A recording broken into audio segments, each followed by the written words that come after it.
Hello, hello, hello, hello. Good day, good day, good day. Good day, everyone. How are you doing? How are you all doing? Um, Good day, everyone. How are you all doing?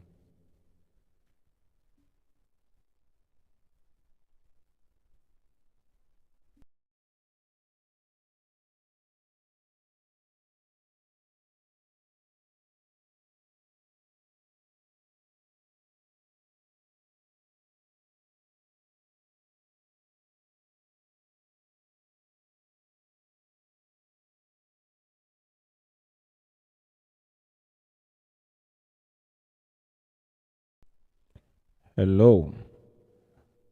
Hi, Marilena. Yeah, exactly. You're welcome. All right. I'm good. I'm doing great.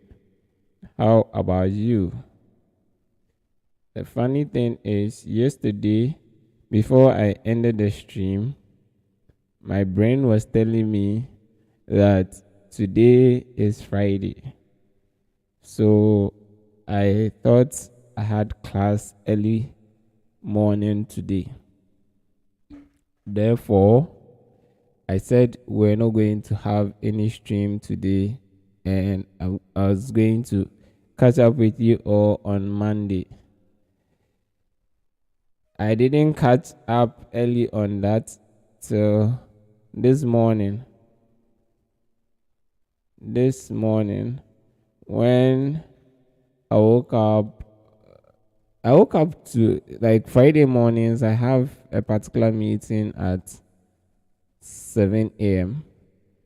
And even though I didn't sleep early yesterday, I slept like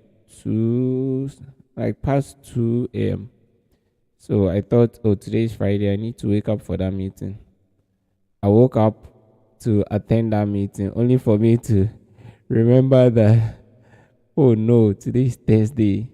And the only reason I knew today is Thursday was because I realized, no, I'm supposed to have a particular class before my Friday class. So if I didn't have that class, then it means Thursday hasn't come. that's that's when it now dawned on me that, oh God, like today is Thursday.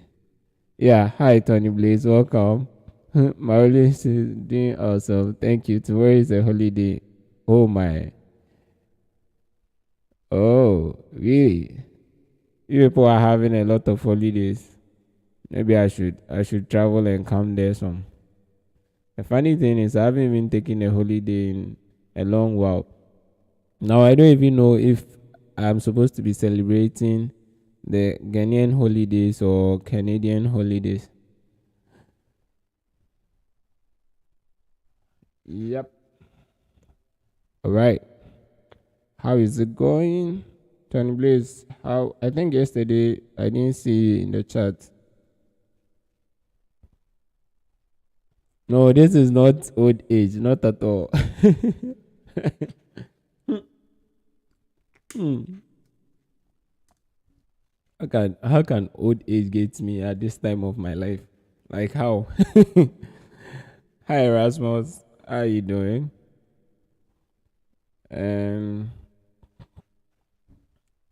I ended up booking a lot of meetings for today, so I'm going to have to pay attention to or join some meetings in a very short while. I think my first meeting is around 10. Ooh. Erasmus, how are you doing? And what's going on? It's my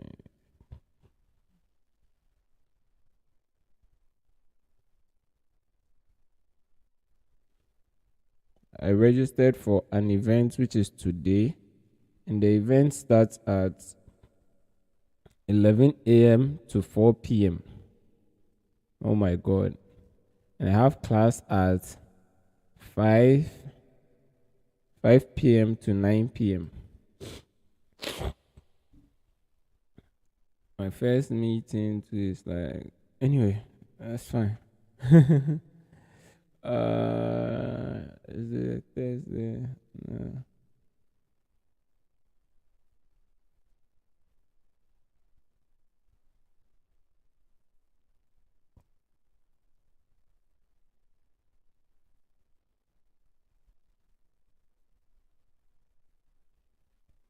Ooh.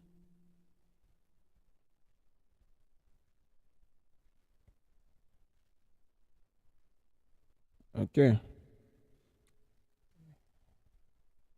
Rasmus, I think I've been hearing echoes in your mic since yesterday.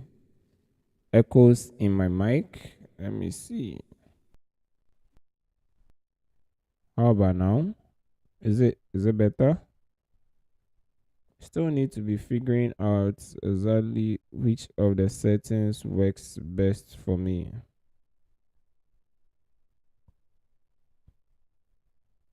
Okay, great. So there is an echo feature in here. Let me see. Okay, now that echo feature is off. Let me increase it to see if it's really echoes at your end as well. Hello. So this is the maximum echo effect. I cannot hear myself echoing in any way, but I mean those who understand music or sound, the sound engineers will probably appreciate it. I don't know how it is at your end. So tell me, how about that? Then now back to zero for echo. Okay, let's see. Still booking meetings on my 12th October. Mm. Oh, okay. You couldn't hear a difference. Okay, okay. So that means that when I send it to the pro, that's when, yeah, this is pro. So I'm guessing that this is where you get that echo that you were talking about. Uh, but this is my original voice without any filters. Yep. Welcome everyone. So it's another wonderful day, and I'm happy to have you join me on the stream.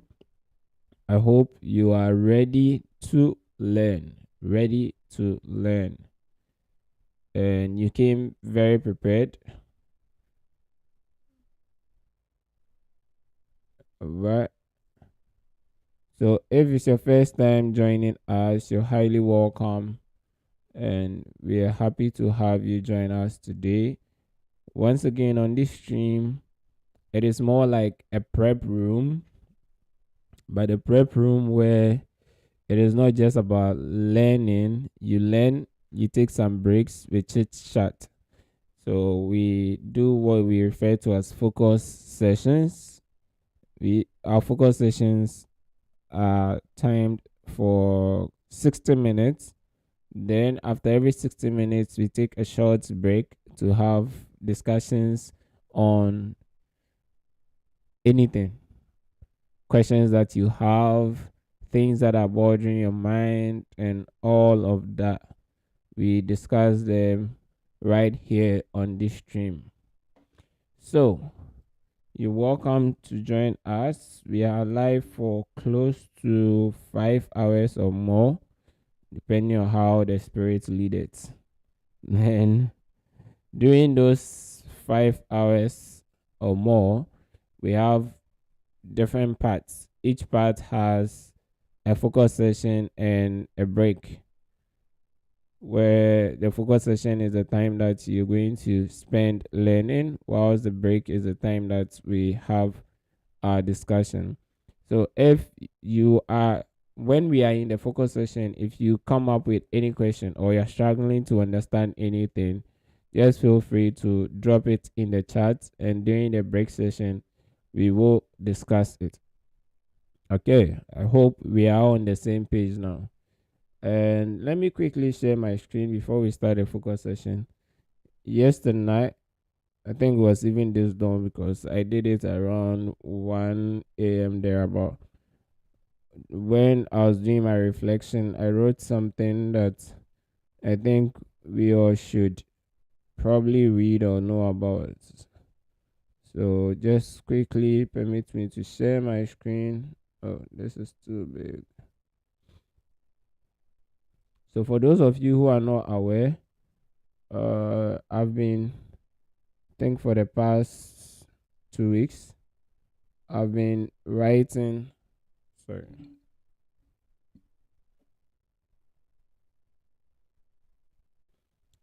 I've been writing almost every day before I go to bed. Try to do some reflections on the day and write down a particular lesson that I think about, especially things that my conversation in the course of the day revolved around. And one search that I thought about yesterday and I wrote about is our learning pace keeping up with information growth. And I think this is a very important thing that we need to be aware of. The last, I think that was about 2 or 3 weeks ago, when I heard that in the medical field or in the health field, medical knowledge doubles almost every 53 days or so. Like, wow. So in less than 3 months, no, that's even 2 months. In less than 2 months,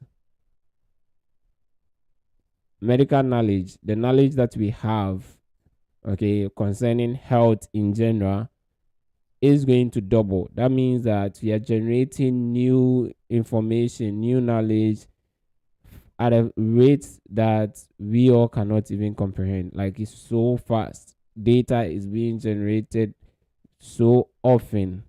But then remember, for us, let me just use the medical one, then we'll come back to technology. In the medical field, for you to be able to provide like the best of care, you need to have this sort of knowledge.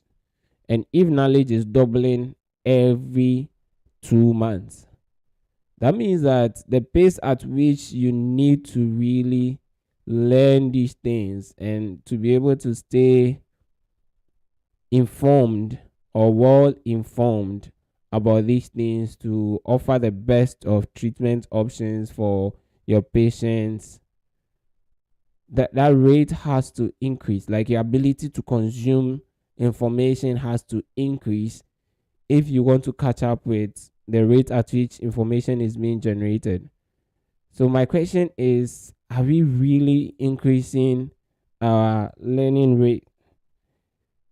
Some of us, I mean, in the previous years, education has been that kind of thing where you spend years, like 25 years in school just to catch up with these things, to learn. And that system was developed years ago for when knowledge was doubling in several years. Okay, so I learned in 19, as at 1970 or so. I don't have the right data, I don't have the correct value, so I'm just trying to recall from memory, except that I can't really remember the figures. That somewhere in the 90s, medical knowledge was doubling every 50 years or so, either 50 or 70 years. So it took them 50 to 70 years for the knowledge or the information that we had to double. So if you spend like 25 years training, it was easy for you to catch up, because in 25 years the information that is there wouldn't have doubled. Like, there will be some new or additional information, but then you can catch up within that 25 years. Nothing much has changed. Unfortunately for us, now every less than 2 months it is changing. So going for, I mean, these are things that I'm just thinking about, and I think every one of us should also start thinking about if you really want to succeed on this path that we have all taken to go on. The knowledge or information out there is increasing by the second. Almost every second, something new is coming up, new information is coming up. So if we are still stuck in the educational system that worked for the 1990s, where their information was doubling several years, I think we would be left behind at a point. So, for us to be at the top of the curve, it is we have to make a conscious effort to increase our learning pace. Very, very important. Now let's talk about tech. Like almost every single day, something new is coming up.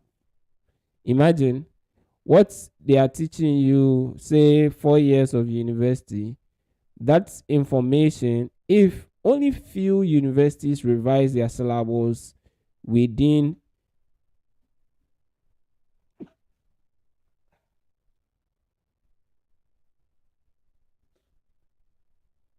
excuse me, sorry. So as I was saying, only few people, only few universities are updating their syllables as often as they should. What I remember when we were in school, we're told that the school has to, like after releasing that syllabus, they had to use it for 5 years and now reassess that syllabus to know whether they have to make changes to it or not. 5 years. And now, back in the days, 5 years would have been normal for you to say, okay, maybe new information came up recently, so let's just weave that in slightly, that kind of thing. But the current era that we are in, that 5 years, within that 5 years, that syllabus that was created would have been fairly like outdated, very much. So we need to start thinking about this thing. Please take a read. It's just a summarized version of what I'm saying, but then I think you all should. I mean, I don't write plenty nowadays, so you all should still think about it. For you to stay on top of the curve, you have to be able to consume knowledge faster. For me, my suggestion, and you would find it in this article, is I talk about, say, in reality, our learning rate hasn't significantly changed, as many remain unaware of this potential for enhancement. So I talked about the fact that yes, there is a way that we can increase our ability to consume information.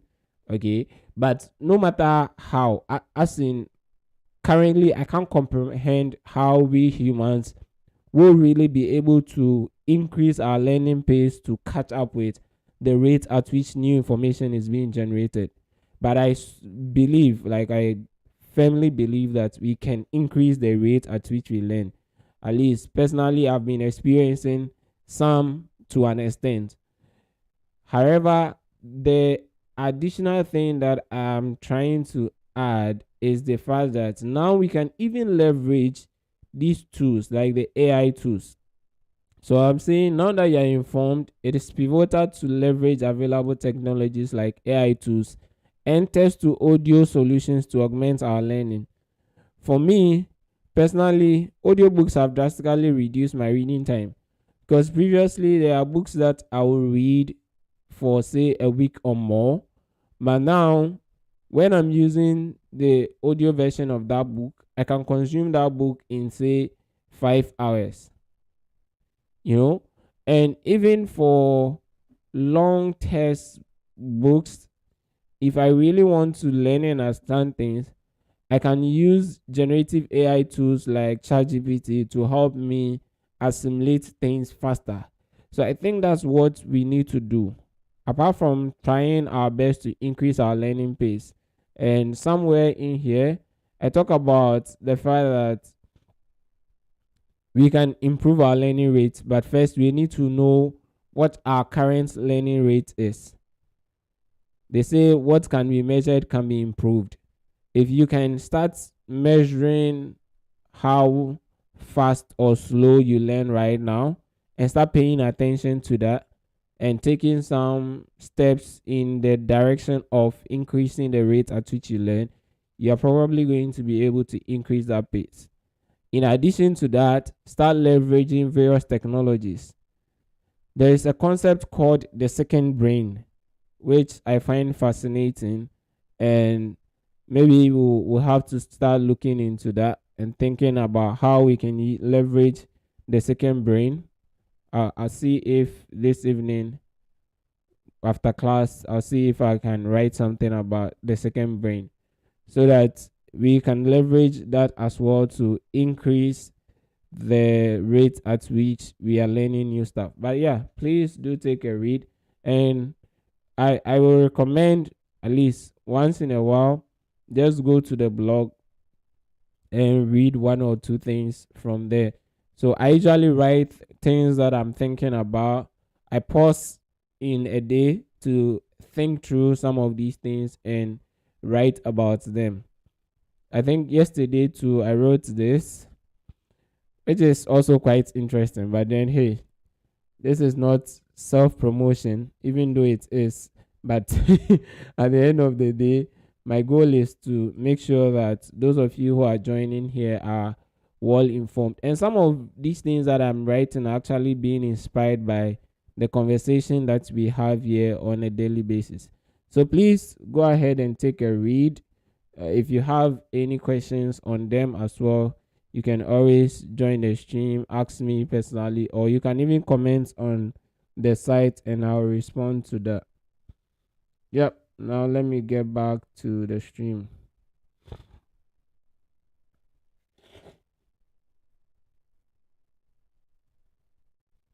Okay, so let's go through the charts.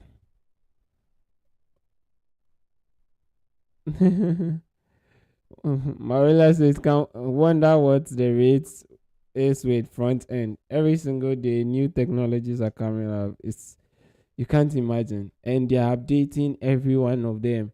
I think Next.js brought a new update. Was it last week? Now they are in 13.5 or so,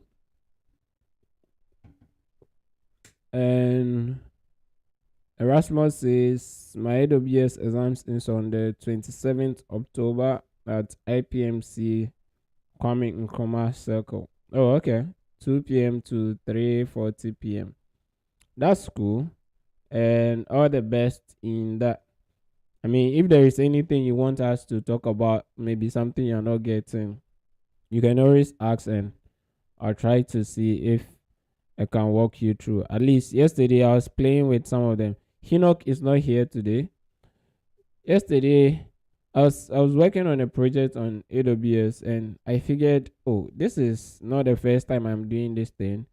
I've been doing it like I've worked on a couple of similar things. So why can't or I mean I think this is the right time for me to start automating this thing. Write my scripts and keep them so that anytime I want to do a similar thing, I'll just go and use that script instead of going to manually do this.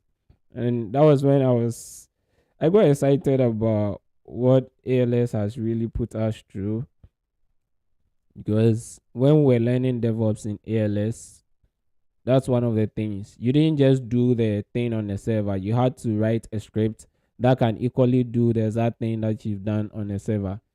So I went ahead to write a bash script to automate setup of my server on AWS. And I mean, it was really cool. I used the script.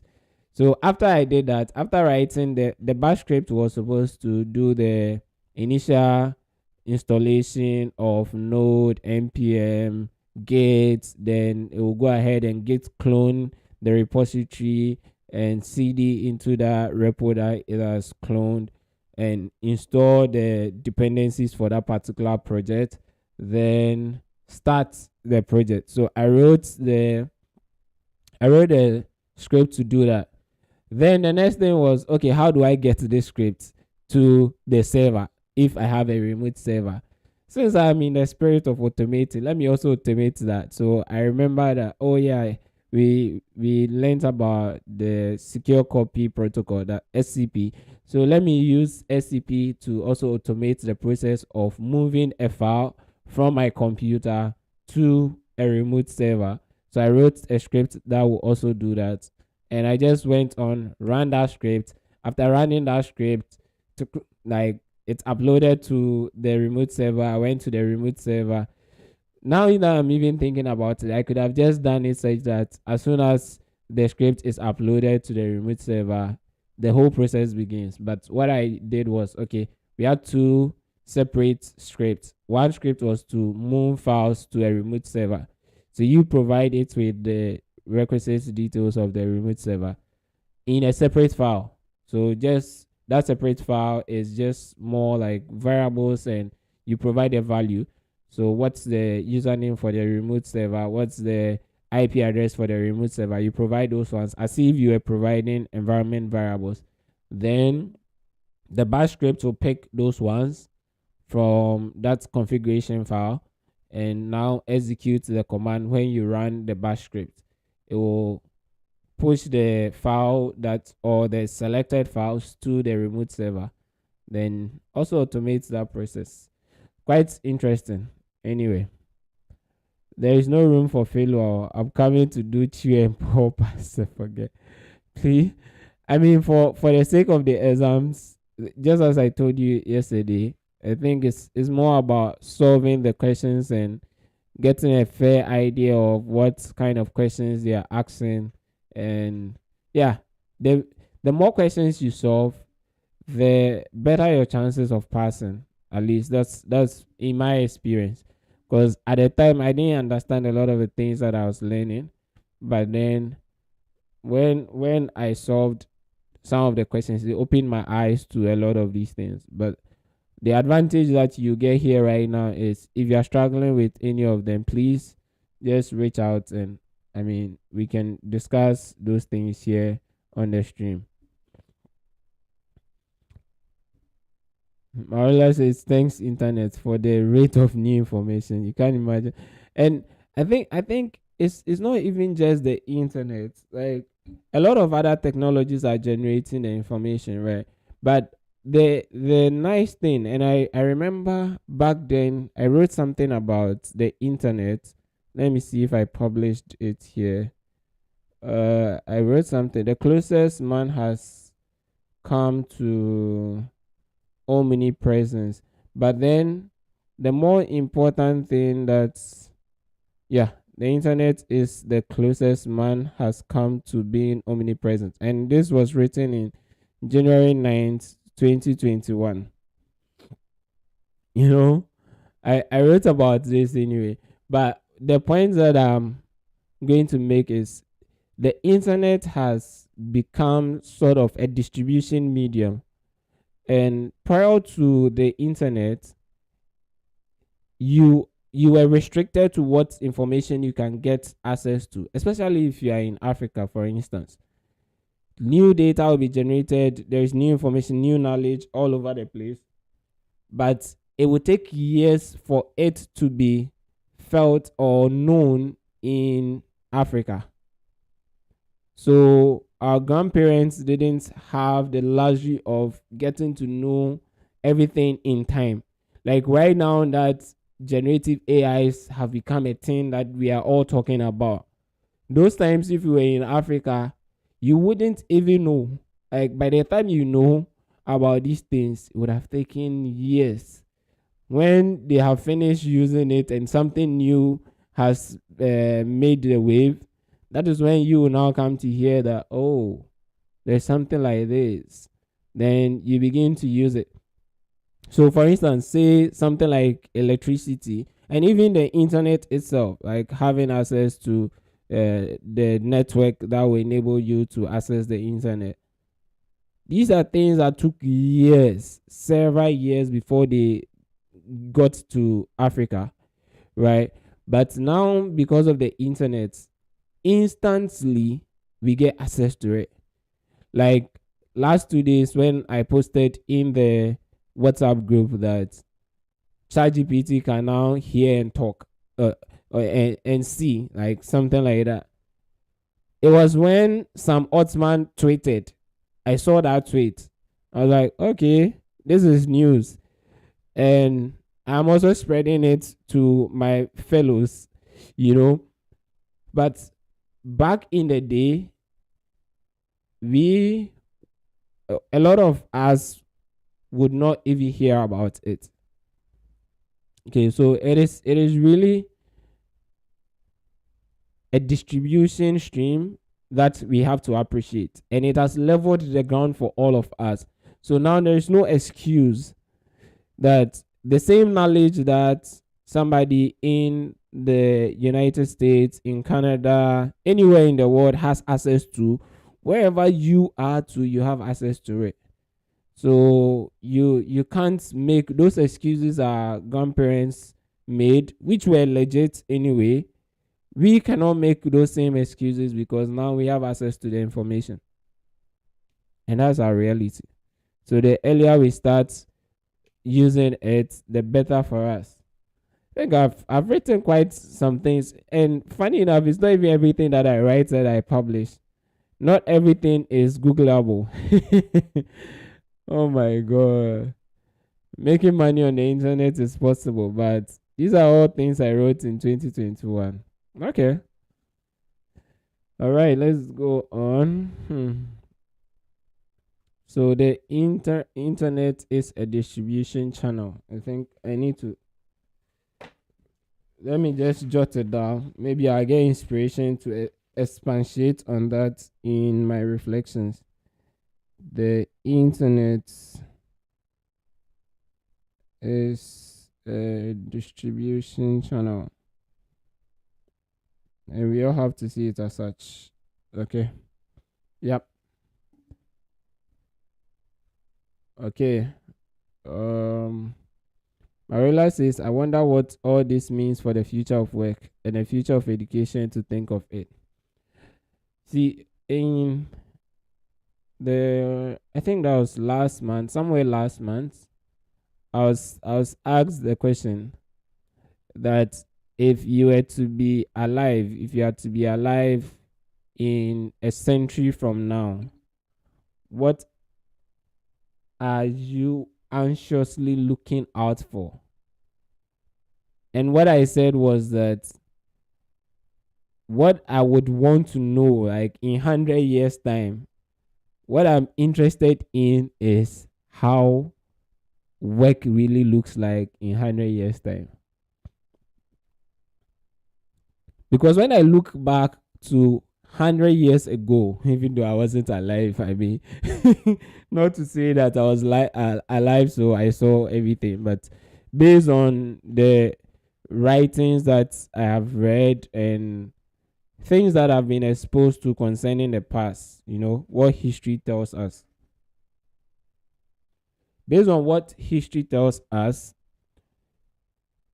you take a moment. I think sometimes we are too in a hurry to think about anything.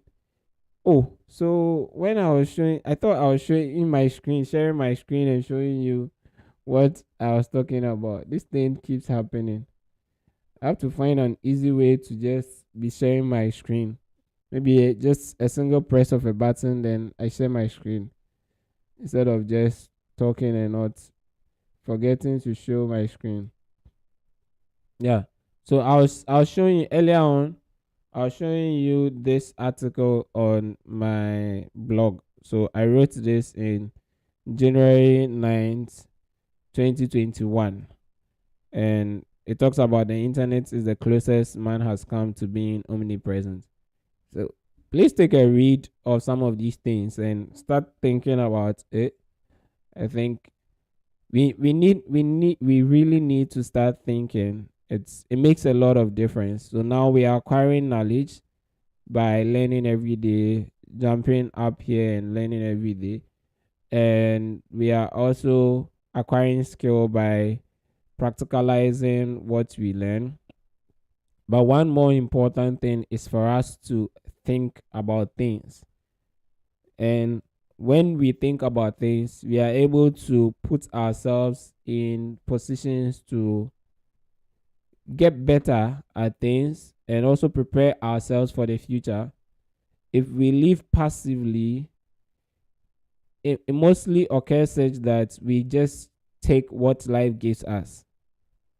But if you really think through things, it makes you like an active participant of a sort, so that you predetermine things that you're going to do, things you're not going to do, like, and you are able to generate your own knowledge based on information that you have. So even with knowledge, you shouldn't always be the consumer of knowledge. You should be able to be a producer of knowledge. And hey, I mean, not everybody will appreciate that level, but if you are here almost every day and you are in my circle of friends, I think it's something that is worth giving a shot. So please do take some times in the course of the day. I mean, regularly take breaks just to think. It's very, very important. And I think, Maulila, you were here that day when we were talking about the Einstein's thinking chair and Bill Gates thinking vacation week, or and all of that. So very important stuff. Okay. What exactly was I even talking about before I got it? Yeah. So the future of work, and so it's high time you start thinking about it. And when you think back or read about work in the past, you see that it doesn't look anything like what it is now. Like now you can ask somebody, what do you want to become in future? And they say, I want to become an influencer, or I want to become a YouTuber. I want to become a social media manager. These things didn't exist. They didn't exist anywhere. Like right now, my role at ALS is curriculum quality and experience analyst. How do I tell my mother what I do? She can't even comprehend that, like, because what they know has all these new roles that are being created does not exist. Like it didn't exist at their time. So she cannot even comprehend that. What are you even talking about? Like, what exactly do you do? That's what I wanted to know. Like, what do you do? So, are you a teacher or not? you know? But this tells you that if in the past 100 years, all these things have changed, it's highly no. The funny thing is that in the past 100 years that we are talking about, the rate at which these things were increasing was very slow. So we saw that gradual transition process. But right now, the rate at which it is changing is massive. Like you can't comprehend it. So that means that the future of work that we are talking about is literally 5 years from now. Instead of 50 years on the regular, now we can say that within the next 5 years, the nature of work is going to change. And you can think back to just 3 years ago when work now moved largely from physical spaces to virtual spaces. And now using business hubs, or yes, that's how they call them, right? Business hubs, like going to a hub to work there remotely. You are working remotely, but you need a hub to work, has become a thing. Because and now I can even start a company without owning an office. It didn't used to be the case. Before you start a company, the first thing you need to do is to go and get an office before you even start looking for people to join your company. I remember back in 2017 when I told somebody I had registered my company. They were so happy for me until they asked me, so where is the location? I said, no, like we don't have a physical location. I just registered a company and we're going to be running virtually. And this person laughed at me, like, what do you mean? How can you have a business when you don't have an office? You know? So in from that was 2017. Now 2023, it is normal for anybody at all to say that I have a business, but we don't have a physical office. It's very normal. In fact, we have companies, big time companies, that do not have physical offices. We have companies that are valued millions in dollars but do not have physical offices. So it has changed drastically within 3 years. Imagine what can happen within 5 years at the pace at which we are going right now. So please, that is why it is important. Please start paying attention. Let me go back to this. Let me go back to the first article that I showed you. Please pay attention to that. We need to start increasing our rates, our way we consume data, and be in the moment. Think about it and revive yourself. I mean, get yourself prepared for that future because we don't know what it looks like, and a lot can really change. Now, we can say a lot can really change even in a day. Because 2 weeks, less than 2 weeks from now, ChatGPT is going to be seeing things and hearing things. Anyway, let's continue. We need to start our focus session, but I like these sort of morning discussions. Rafik says, can you explain to us a little about bit manipulation? If I say I remember about the things we did with bit manipulation, to be able to explain it to your understanding right now, I'll be lying. But then if you are around during the next break, I can just do a Google search and explain it to you. Okay, because there are certain things that I can explain off head. Bit manipulation is not one of them. It was complex for me when I was doing it. Okay, so I wouldn't stay here and lie to you. Something that I would have to get a refresher in to be able to explain it better to you. Maria says we can also try and find out how to automate a lot of things to open more time for learning. Yeah, I totally agree with that. So automation is a very key thing when it comes to making time. So that is the angle that you are coming in right now. There is an aspect to when we are learning. We have limited time, or there is definitely boundaries when it comes to time availability. So if you want to increase the time that you have to learn, then you should probably be able to automate things, outsource things that are not too relevant to you as an individual. These are things that you can easily outsource or delegate if you have a team. And in fact, where we are right now, like one of the best things you can do for yourself is to have like good teams, or great, let me use the word great teams. And you would see that I've forgotten exactly who said it, but it said if you are the smartest person in the room, then you are in the wrong room. So you always have to make sure that you surround yourself with people who are way smarter than you. It may be in different fields, right? But then I want the people who are smarter than me, so that those people, I can leverage their experiences and their knowledge as well. And that buys me time. And I think the last time I talked about how, maybe I need to write about that as well. That was Friday, I guess.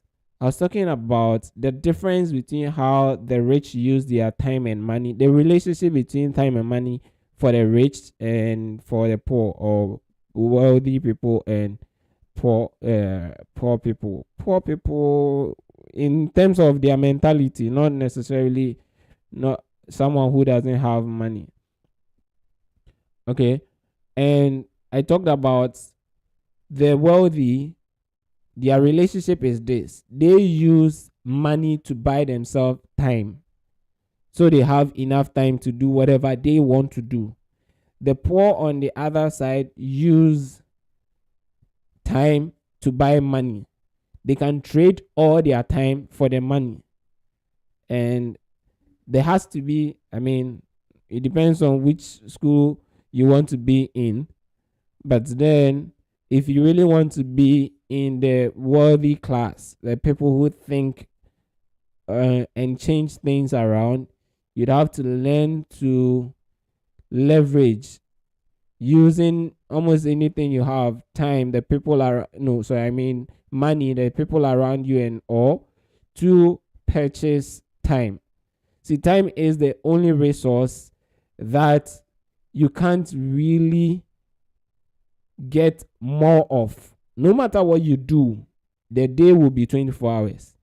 Even if you have like all the money in the world, you only have 24 hours in a day. You can't change that. So the only thing you can do about time, but see, other resources, talk about other resources, your knowledge, your money, all of these things, you can increase them. You can work more to get more money. Like, I mean, you can even win a lottery or somebody can dash you money. Like this, there are possible ways for you to increase those resources.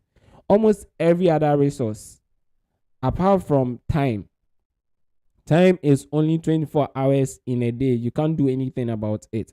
But then you can optimize the day to have enough of these 24 hours for yourself. So people with that rich mindset or the wealthy mindset are able to use their money to buy themselves more time. And this could come in the form of paying other people to do the things they don't want to do, or automating the things that they don't want to do, getting some robots to be doing some of the things that they don't want to do. In the end, it is they buying time. So if you want to learn, get enough time to learn, then automation is key. Leveraging other people's knowledge is key.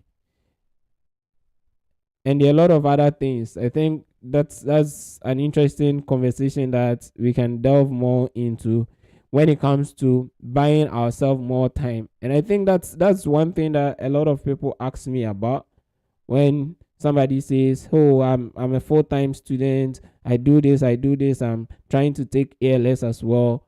How do I manage my time?" The truth is that it really depends on what you want. You can buy time for yourself by just automating, outsourcing, like all of those things. And maybe we'll talk about it some other time. Tracy and Maolila, you are at it again. Today, Maolila has joined in. Tracy too has joined in. We see you people. Everything you've been doing. Anyway, welcome, Tracy. Omo Saliwa says, "I'm currently doing a project on recursion." Okay, great. How is it going? Recursion. Omo Saliwa. You're welcome anyway. Welcome to the stream. Marilla says, "So much to talk about." I know, right? We need to really sit down and think about these things and talk about them. Sometimes it's because we are not aware of them. That's why. Guys, I need to be stopping here because I have a meeting in a short while. Make sure I confirm my meeting and we start our focus session. Christian says, "Work in the future." We just all can't really imagine. See, all the projections that we have, I'm pretty sure that we are underestimating what is going to change. Like, I'm pretty sure that we all, our imagination right now, cannot really comprehend or cannot get to what is possible. But let's keep going. How many startups ChatGPT crashed just by being able to see? So let me go to YouTube and show you something. I listened to a conversation by let's see, Strive Masiwa in and James, yes, James Mayinka from Google. This conversation, please, you guys should go try and watch it. Two of African giants talking about AI. One works for Google, and one is my biggest role model. Let me let me give you the search keywords. So search for it. Hopefully you find it. And in here, they really talk about some of these things, the future of work with AI. And Masiwa, I should post it in the group. Okay, I'll do that. Strive Masiwa said something. So James asked Strive that how will he compare AI to any of the past occurrences, things that have happened in the past. And he said he will compare it to the industrial revolution, but then the rate at which AI is changing, there is no way it is even comparable. So please take a listen to it. It's quite interesting. I wish I could delve into it, but I need to be in a meeting shortly. So let's focus on let's get prepared for our focus session. We can continue the discussion in 60 minutes if I do not have a meeting then. So I'm just dropping the link to the YouTube video in the WhatsApp chat. Those of you who have context on it will know what to use that video for. And welcome to everyone who is new here. And saying WhatsApp group, we have what we call we have a community group. So if you are interested in it, let me just quickly drop the link for you. If you are interested in it, just join the group with that particular link. eweniaobe.com/swm. You fill the form, but you would also find a link to WhatsApp in the form. Just click and join. Okay, so guys, all the best in our session, the focus session that we're about to start. Let me quickly rush to the meeting. If anything, I said I have a very long day of meetings, but I'll try my best to engage you as much as possible. If you have any questions, do go on and drop them in the chat, and during the break we'll discuss them. All the best, everyone.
Hi everyone.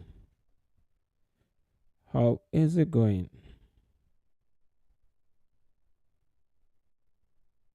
How is it going? I hope you can hear me. Okay.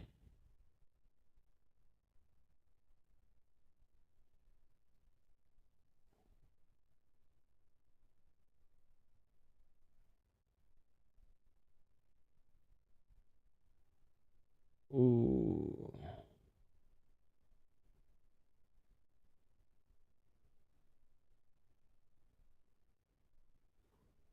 Hi. Almost Saliwa says, is there a particular way to interpret questions to solve codes? Uh, are you referring to like ALS specific questions or what? Is that what you're referring to? Almost Saliwa. If you're here, just let me know what you're referring to in particular. Is it ALS? Say, is there a particular way to interpret questions to solve codes? Yeah. So if you're here, we can talk about it. Um, Jordan, in generation of public keys for ALS projects, can I use ALS sandbox or that would be wrong? Okay, so you've been answered. That's good. Oluwafemi. Yeah, so I was in a couple of meetings and that's how come I was speaking, but I wasn't speaking here.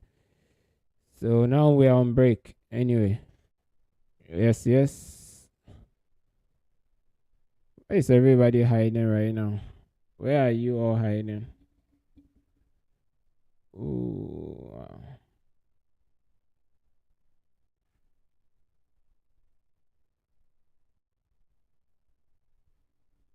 I was supposed to join a particular meeting. Unfortunately, I tried joining and the meeting is or the yeah, it's an event that I was attending. So you cannot join this event because it has reached the maximum number of participants allowed. That's sad.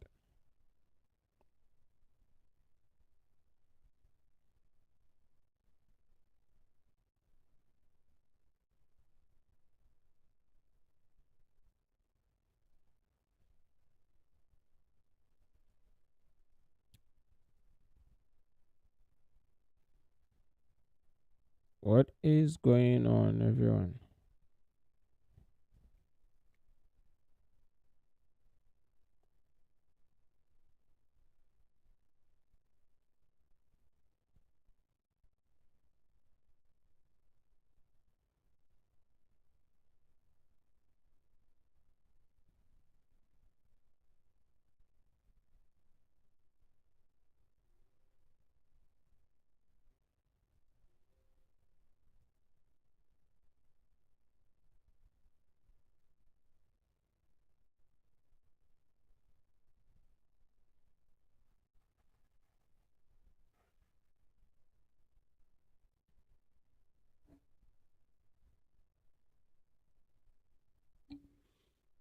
Mm.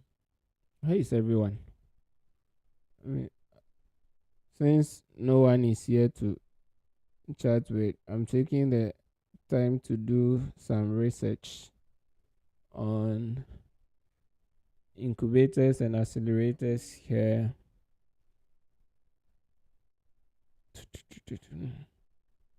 If you join in later and you have any questions during any of the break sessions, you're allowed to ask your questions.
Hi, hi, hi, hi. Hello. Who and who? Today I don't know where everybody went and left me. If you're still around, let me know in the chat that you are around. Otherwise, I'm just going to be browsing during this break. Start the timer.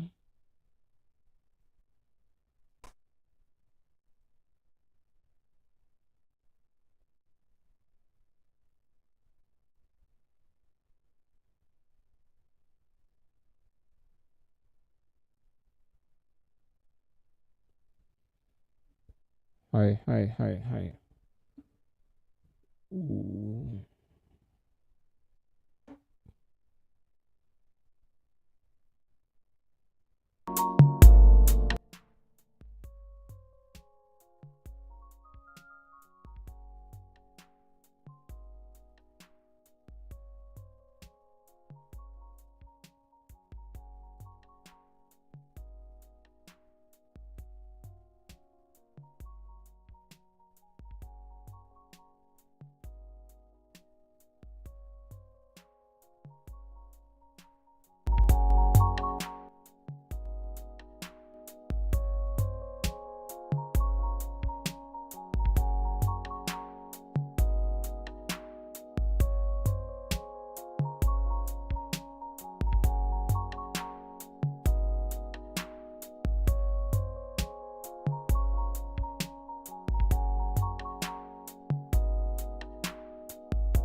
Hi, Mark.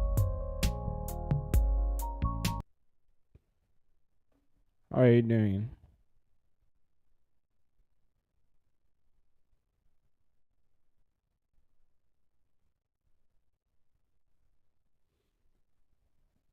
Mark, how are you doing?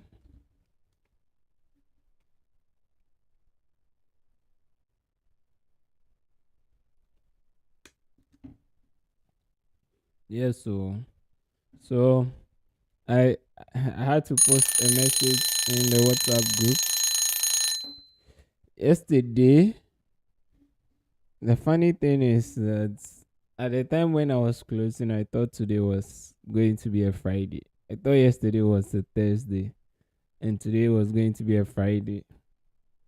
So I wasn't going to be able to come because I have class on Fridays the whole day. I woke up still thinking that today is Friday, and I needed to wake up early for a meeting. I woke up, I was about to turn my computer on. That was when it dawned on me that I haven't had my Thursday class. So that means that today can't be a Friday. Uh, so I had to think about it, and I realized, oh yeah, today is Thursday and not Friday. And since today is Thursday, my class is in the evening. My classes are around 5 p.m. from 5 p.m. to 9 p.m. So I thought of it. I mean, I'll just send a message in the WhatsApp group, then we'll start a session. So yeah, we are having a session here. You may want to watch the earlier part of today's session because I discussed something interesting that I think everyone should know. Okay, Max says I am well doing my bit manipulation project. Okay. Yeah, I'm also doing well, as you can see. I'm a bit tired though, but very doing very well. And I need to be finishing up and preparing for class soon. Tony Blaze say, what are you doing, doc? Right now, just playing with the toys. That's what my one professor of mine would say. You have to play with the toys, play with them. So yeah, I'm just testing out some things and reading about the GitHub API, and also learning more about a model in Python called requests. So yeah, just playing with the toys. Anyway, so do you guys have any questions for me? Otherwise, I have to be preparing to go get something to eat and revise for class. And in class, I'm learning SAS programming for data analysis. SAS programming language for data analysis. So this is the language that I'm learning right now for class, and it's it's quite interesting. I mean, not like the usual programming languages, but then hey, still has its place. So, and I'm doing it for school. I have to. Got no choice.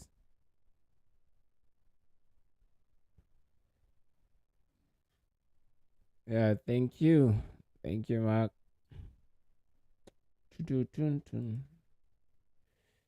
Yep,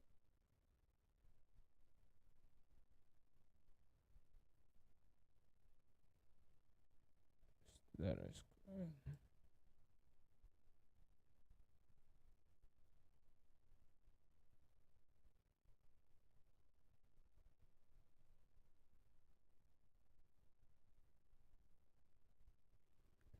all right. Eh, Mark, why are you why are you obsessed with the voice? Uh, what is it about you and the voice? Tell me.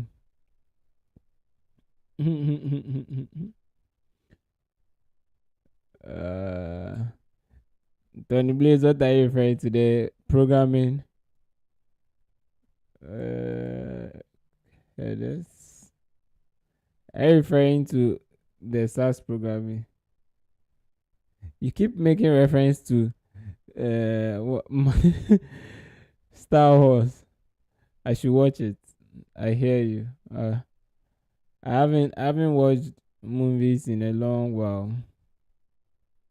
Maybe one of these days when I decide to take a break and do nothing, which is not me. I struggle to sit somewhere and say I'm doing nothing. If I'm going to watch a movie, probably because somebody else wants me to be watching the movie with them, or there is like a lesson in the movie that I want to watch. So movies that I like watching are movies that involve the application of intelligence a lot, like CID movies, that kind of thing, like where they are doing some serious investigation and people are using their mind to do stuff. I I know it's a movie. It doesn't have to be real, right? But what's important is if they are kind of applying their minds to do things, think about things some way. So a movie like Prison Break. I like Prison Break because of how Michael Scofield uses his brain to work things out, think beyond the normal things you would think about. Even though it is a movie, but it just I kind of get some form of inspiration from those movies, and then they push me to think beyond the regular. So those are the kind of movies that will catch my attention. There is another series I watched earlier. Tony Blaze, I'll read it right now. I don't even watch documentaries. I don't remember the last documentary I watched. But the movies I'm talking about, any movie that will stimulate my thinking or cause me to start analyzing things from a different perspective, I'm happy to watch it. Like Blacklist. I watched Blacklist because of how Raymond Reddington uses his brain to, I mean, manipulate may be the wrong word to use, but then hey, in the context of the movie, he was using his brain or mind to manipulate people. So I just want to get into that where it's like another level of intelligence. That kind of movie, any movie like that, I'm happy to watch it. I remember the first series that I got attached to a lot was Suits, where Mike Ross didn't go to school, but then, I mean, he didn't go to law school, but then he became a lawyer and he was very smart. And how Harvey Specter too was using his brain to, how is it called, win cases. Like, yeah, those things. Star Wars will stimulate your brain. Okay, what is it about? I mean, I hear a lot, like people talk about Star Wars, especially the Star Wars API. I know I even in ALS, Star Wars API. In ALS, that's one of the things that you'll be introduced to. Yeah, this particular one. If you're in ALS, you're going to use it and be playing around with when you're learning about APIs. So right now, like what I'm doing here, I can make a call to this endpoints to get this data. So let's copy this instead and say people. Say people slash one. Oh, one. And save this and run this. Yeah. So as you can see, this data here is what I've been able to get with my code here. So that's some of the things I'm trying to practice right now. Just being able to hit a particular endpoint and gather the data. And now, so that means with this, you can use this API as your back end for a platform that you are building that showcases maybe people in Star Wars or anything about Star Wars. You just have to learn their API and figure out what's in here. So the data include the planets, the spaceships, vehicles, people, films, and species.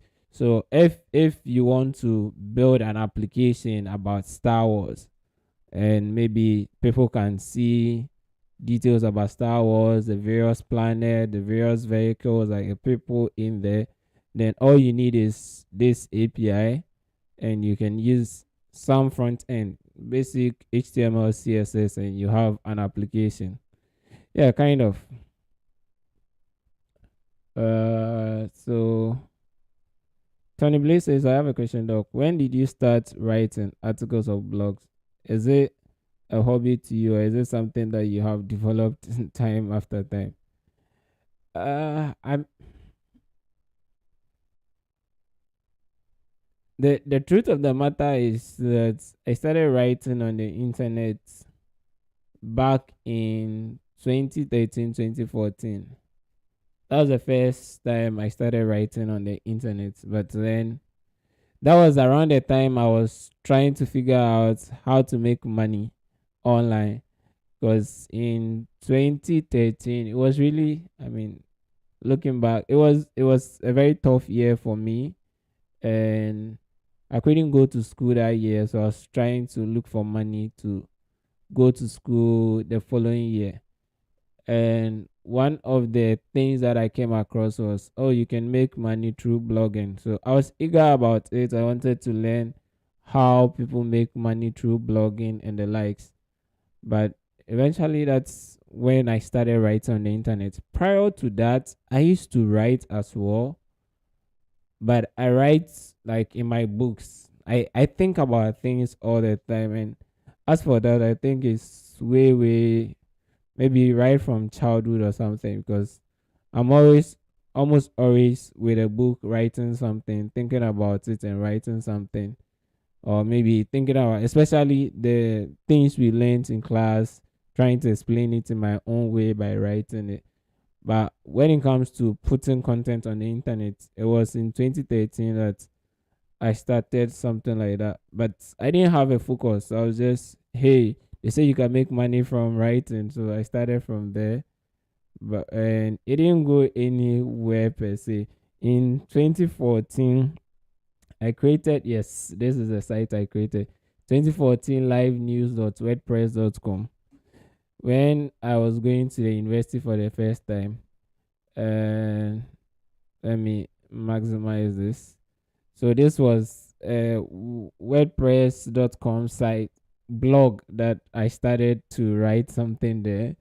The funny thing is KNUST Connect was an idea I conceived when I went to KNUST.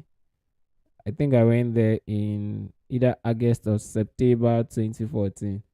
And I wanted to build a platform, more of a social media platform for KNUST students. So I called it KNUST Connect.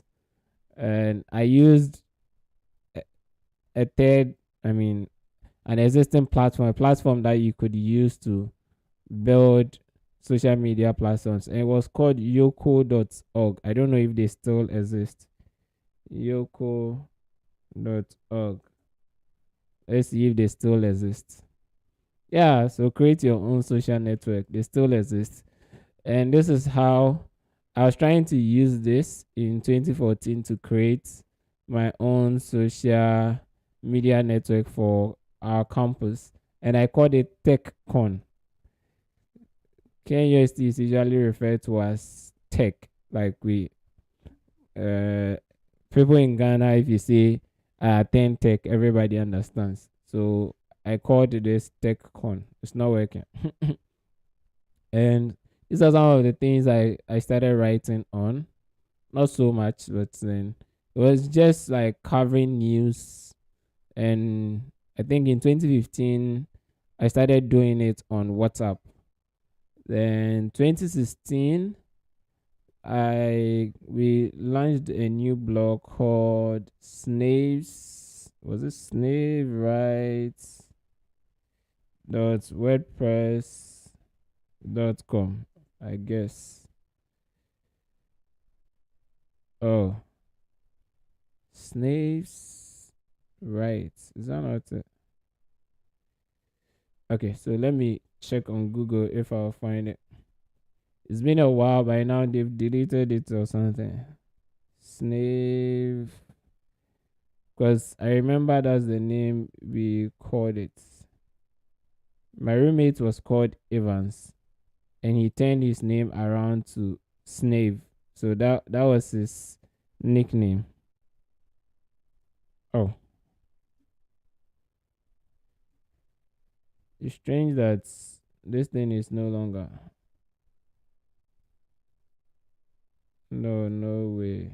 Or it's Snave Rights. Yeah, snaverights.wordpress.com. So on New Year's Eve, this is one I wrote in December 31st, 2016. And this particular article I wrote in December 31st, 2016, almost every year I go back to read it. Uh, Maybe I should copy this and post it on my personal website right now. But yeah, so this was where my roommate and myself were writing some articles there. Almost, I mean, but at the time too, I was writing. Sometimes it was fictional, sometimes it was motivational. Like I wrote this particular one, University Entrance, the Money or Passion. And yeah, from there, 2017, in 2017, I don't remember exactly what I did in 2017 regards to writing content. I think it was just okay. So this was the 2017 one. In 2018, that is when I started my first startup on campus. So that one, the writing was geared towards that. Then going into 2019, I think that was when I started my own website. And 2020, I launched a health blog. 2021, I launched, guys. I just I'm just thinking about these things, and now when I look back at them, it looks quite funny. 2021, I launched Kobiza, which was a question and answers platform for students. 2022, I launched Tech Paddy, which was more of a platform, tech related content platform. So yeah, like I've been writing on the internet. The one that I made money from was my health blog. As for that, I was making good money from it. The rest, I haven't made money from any of them. And even with my current blogs that I have, currently I have like three main blogs. My blog on Medium, which is medium.com/Obed, I guess. Oh, then that should be at Obed. Yeah. So this is one where I have 1.6k followers now. Then my personal blog, which is aweniaobed.com. This one too. It's been a while since I published here. July 13th. Oh no. I think oh. So since July 13th, I've not published anything. Okay, okay. Yeah, yeah, yeah. July 13th. That was when I started. All right. Then this is my personal blog. Then the last bit is my technical blog. Great. Today I hit 7K. That's cool. That is cool. Those times, man, like even to get one follower was not easy. Anyway, I really appreciate when I see that people are interested in it, it keeps pushing me to create more content. And now when I look back, the last content I created was August 19th. That's more than a month ago. So I really need to do something about it. But at least for this particular one, for the past 10 days, I've been trying my best to write content every single day. So these are the three blogs that I'm running right now. And I do them out of passion, I would say. But more importantly, please, like, if you want to understand why I write, I think I wrote something here. Yes, over here. And that's where I made this is September 17th, the very day that I thought to myself that no, I want to be creating content, like writing blog posts almost every day. And it's not like blog post per se, but then my reflections. Okay. And I talk about the fact that this for me is an act of taming the chaos both within and around me. So it is a time where I get to sit quietly and think about things and process things before I put it down. So when I sit down to write, my mind finds its anchor, grounding me and shielding me from the ever present distractions. So there are a lot of distractions, a lot around me. Now I'm switching to the phone, I'm reading emails, WhatsApp notifications, Facebook. In fact, I have turned off all my notifications anyway, so I don't get those prompts, but then they are all there. As soon as you take your phone, you see that, oh, there is a green dot on WhatsApp or a red dot somewhere that shows that a new message has come in. And because we are dopamine inspired beings, we can't wait to click on it. So when I decide to write, those are the times that I take myself away from all of these things and give myself time to process things and now put them into writing. So yeah, that is it. But more importantly, for my tech blog, I see it as a notebook. And yesterday, those of you who joined earlier today, I was telling you about how I had to write a script to automate something yesterday. I came back to my own blog to come and read this article, read the whole thing before I went on to write that script that I wanted to write. So for me, I see these things as my notebook. I explain it the way that I would love to have had it online. Then anytime I need it, I go back to it. But I'm glad that other people also find it helpful and they consume it. And because of that, I feel more compelled to create more content. I've forgotten there is a new platform that I've been writing on as well. learningbits.com/blog. So that's also another place that I've been writing on a bit, also technical stuff. Yeah, so that is it. I hope you are answered. I've been doing this over time, so it gets better with time. I mean, you wouldn't see that with the progress, as I said, from 2013. That's when I started putting things out. I didn't have a direction. It was just, hey, they said you can make money from this, so let me start. I tried doing it for a while. I didn't get any money, right? But then I got a hang of it. I was getting better at writing. And I think initially what I saw writing to be was a way to improve my vocabulary and improve my English, right? Because I remember back in senior high school, I really sucked at English. And some a particular friend of mine used to tell me that a person of your caliber and you can't speak English, like it's so bad. So I saw writing as an avenue to improve my ability to communicate in English and to get better at it. That's all I did. Because I can give you all the reasons why my English was bad then, but it doesn't make sense. I had to take responsibility for it and make sure I fixed it. And I think writing over these years has really gone a long way to help me improve on it.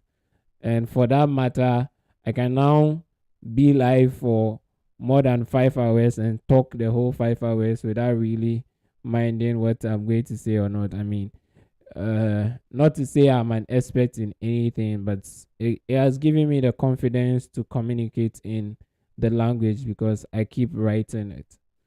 Yep. So that is it. Let me go say Mike Rosas. Yeah, I mean, I like how they stimulated. The funny thing is that that movie or that series was a mindset shift for me as a young person. So those of you who do not know my background story, in 2013, that was when I completed high school, and when I went home, as at the time I was more of a bookworm, so my goal was I'm going to go to school right from here in the next university entrance period, and after school I'm going to do this, do this, do this. Like I had all those things thought out, but eventually 2018, at a point I said to myself that this is the worst year of my life. And now 10 years after, I look back to it and I appreciate every lesson, every struggle that I went through in 2013. It was really tough. Like at the time, I remember there were days that I had to really cry, like cry. And I know people won't appreciate it until they have found themselves in similar situations. But I look back to it with joy now because a lot has changed. And that was when I switched from being a bookworm to someone who was curious about what is happening in the world. Because that time, I mean, not to, I really do not want to delve into some of these personal stuff sometimes. But what happened was that the very month that I left, I went back to school because when I graduated in May, but we went for a national competition, so I didn't get back to the house early. I came somewhere in June, ending there about. Then in July, my father suffered a severe stroke, and everything changed for the family. Fortunately or unfortunately, I was the only child who was at home. My parents had to go to the hospital, and I had to now switch from being just an SHS graduate to becoming the breadwinner for the family by running both my dad's business and my mom's business, and also doing teaching because I had gone to apply to become a teacher. I didn't even apply. I mean, I went to teach in my alma mater. So I was running like three different things at that time. And that was when life began to change for me. Like everything, I started thinking differently. I was now involved in different conversations. Prior to that time, it was always my books, what I was learning in class, and all of that. But now I needed to, every decision I was making was affecting the whole family. Like my younger brothers or siblings are in school. My other brother had completed uni but was unemployed at the time, was all over the place looking for a job, like a whole lot of things. So 2013 was really, really difficult for me. But what happened was that the reason I brought this up is I couldn't go to school that year, and in fact, I wonder if I would have had money to go to school that year because it was a bit challenging. And that was the year that I watched Suits. So when I watched Suits, what it told me was, okay, this guy didn't go to school. I mean, it's a movie anyway, like it's staged, but I care less. And I think at the time I hadn't even thought about the fact that this was just staged. But what I saw was the possibility that, okay, I don't necessarily need to go to school to become so good at something. That was the message I got from Suits when I watched it. I don't need to go to school to become so good at something, because he didn't go to law school, but he became a lawyer. And the only way he became was because he studied, even though he had that super memory thing that not everybody has, like the photographic memory that he mentions according to the series. But what I picked out was that if anybody could learn, irrespective of whether the person has photographic memory or not, for as long as you've consumed that much knowledge, you can really set yourself apart. So that was what changed everything for me. My worldview changed, and I started exploring things. I started teaching myself HTML, CSS around that time. I started learning hardware. So there were times that I opened computers and fixed them. I remember very well. There were about 13 computers that were sports. I'll open them up and study all of them. What is, like, what's different from here and here. Eventually I was able to fix about 4 or 5 of them, which were now working, because I just kept moving parts. But you see, oh my god, I wish if I was home I could have showed you evidence of all of these things. Like, I had pictures, of, like, I take pictures of these things, and I'm able to watch on them and say, okay, it looks like this particular machine, this thing is missing. All right, let me just put this one and fix it here, and let's see. And that's how I learned how to do hardware. So I have a laptop back at home. That particular laptop right now, there's no single boot in it. Like, I removed all of them, because everything, I'll open it up, look into it. But it was in a bit of trying to learn a skill that when I go to school can fetch me money, because I didn't know how I was going to make money in school to survive. And even though I was going to be in the house for 1 year, my goal was to raise enough money to go to school for the first year. But subsequently, I don't know how I'm going to pay my fees and all. So I needed to learn a skill that will help me when on campus, help me make money and keep me going. Yeah. And at least it was that kind of inspiration that I wanted as a child. And when I look back to it now, I'm really grateful for 2013, because if not for the incidents in 2013, you all will probably not know me the way you know me right now. There's no way I would have thought about coming into software engineering. Like, those times, it was just health that I thought about, but it was just in a bit to learn something, to be able to make money and survive because of life hardship, that I ended up starting to get involved in the tech world, because at the time I wasn't even exposed to any of these things. My other brother, when he saw that I was interested in this, gave out his laptop, which was the only laptop that we had, and he gave it to me. So I think I owe my other brother a lot when it comes to these things, because if he had not sacrificed to give me his laptop, because he could have decided that, hey, it was also at a critical point in his life. He was applying for jobs here and there. So he could have said, oh, I needed the laptop to be applying for jobs and all of that. But he saw that I was interested in these things and I was preparing to go to school, and he said, okay, you take this laptop and learn what you have to learn. So I remember my free times I was spent trying to write code, and yeah, I mean, don't worry, one day we'll sit down and discuss these things better. But I keep saying that it is our experiences in life that shape us into who we become.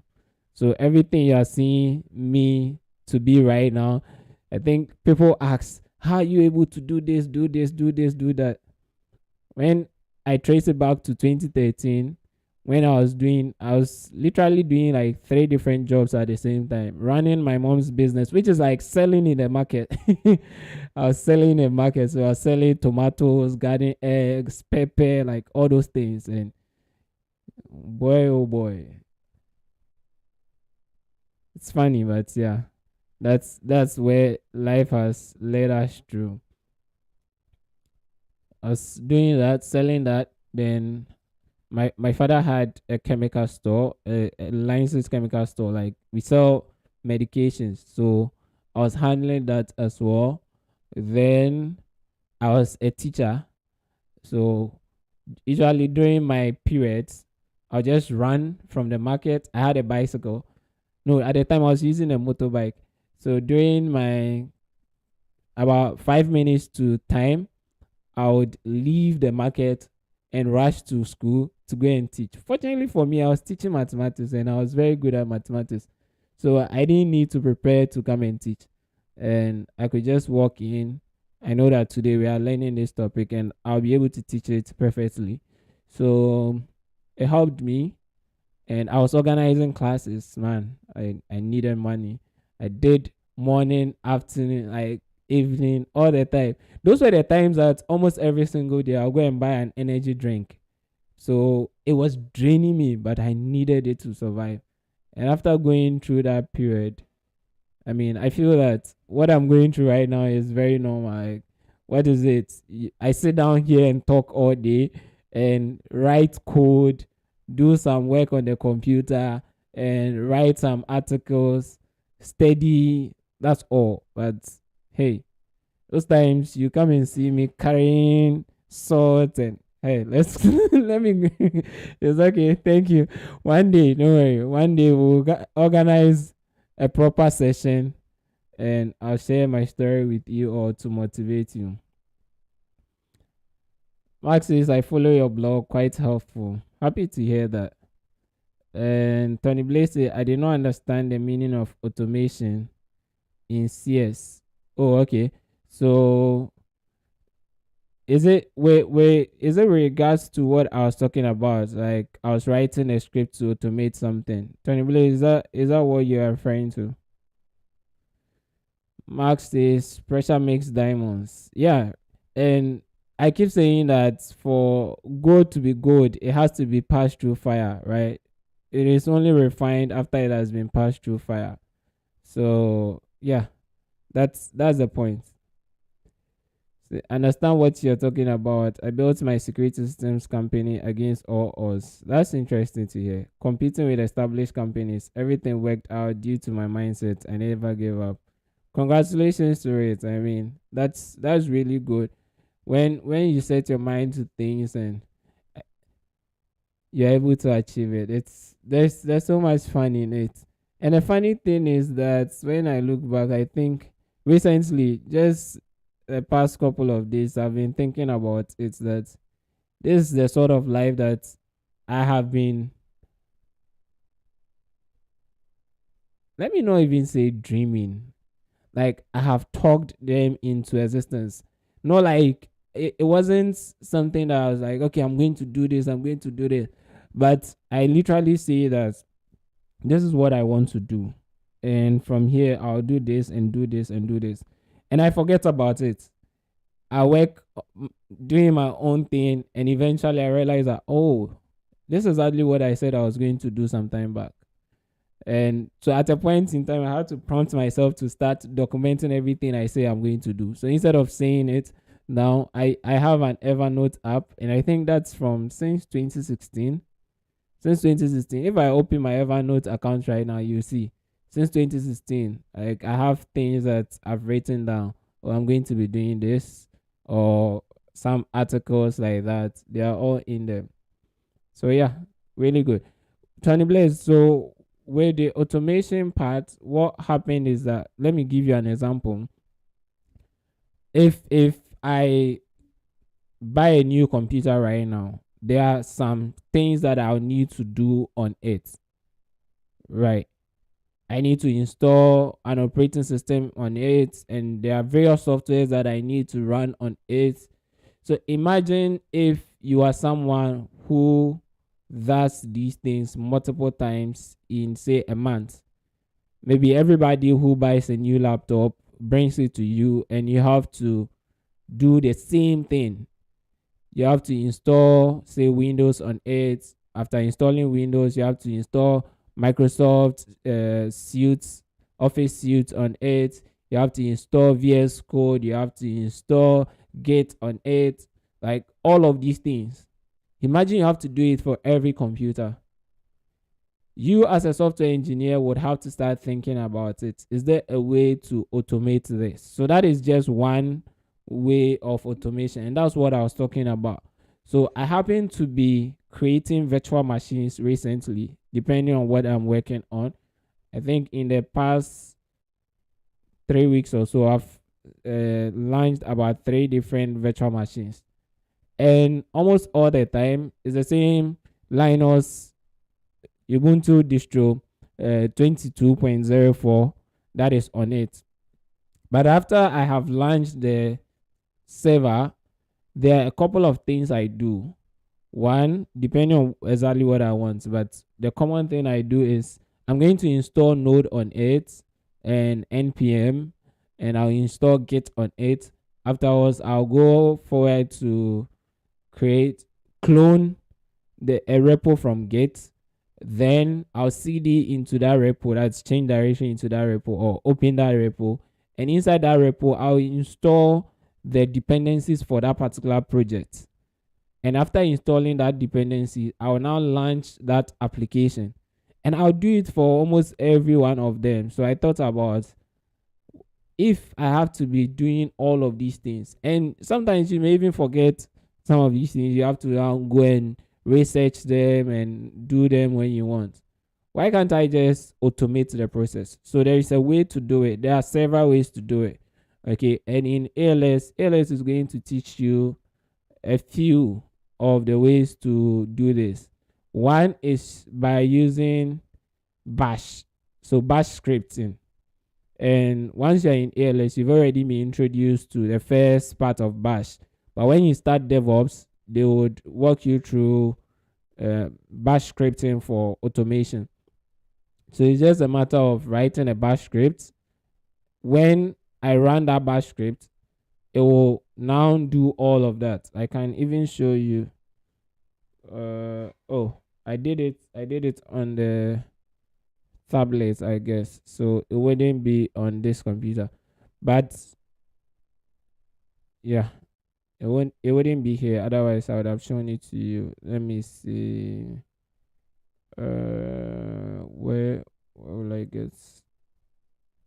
Okay, so let me see if I can launch the server now and show it to you. But I doubt.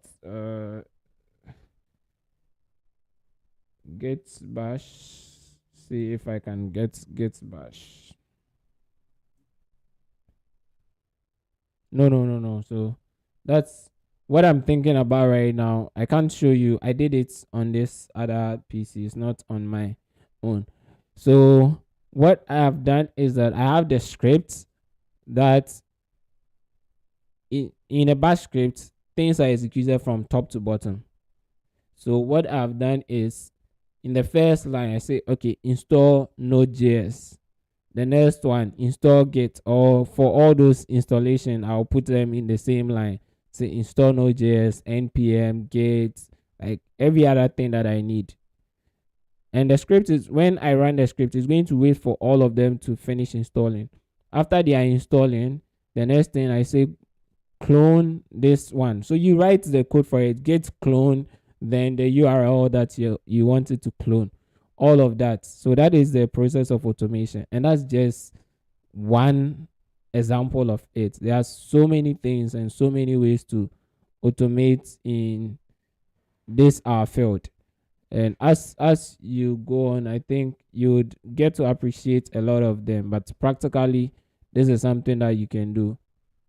All right. For there are other ways. One other one that I use is what we call a CI/CD pipeline, continuous integration and continuous deployment pipeline, such that when I push code to GitHub, assuming we have different branches, if I push to a specific branch, I want this code to be updated on my live server.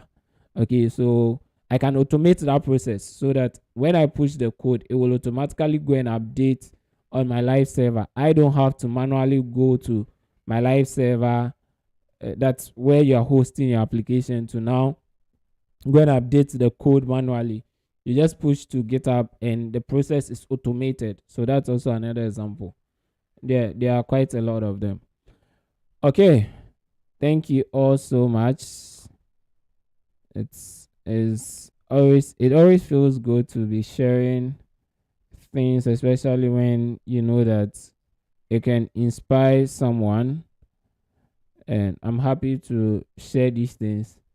Funny enough, if we were to be talking about this, say 4 or 5 years ago, I probably won't be willing to share some of these things because I felt bad about them. But now when I look back to it, I'm like, yeah, these things really shaped my mentality and it pushes me to keep going. So hey, I hope by telling you some of the things I've gone through and I've done, you're also motivated to keep going in your own way. And together, we all shall be great. By the way, I need to go and prepare for classes past 2 already. So, thank you all for joining today, especially those of you who engaged with us. Mark, Tony Blaze, and every other person who was on the stream today. Thank you. I really appreciate you. So now for real, tomorrow is Friday. So we are not going to be here tomorrow. In fact, I even heard my class tomorrow is going to be just an afternoon class. But then I have some other meetings and I need to prepare for that class too. I need to read some stuff that I haven't read, so I may not be able to stream tomorrow. So let's push it to Monday, God willing. And when we come back, let me give what Mark is looking for.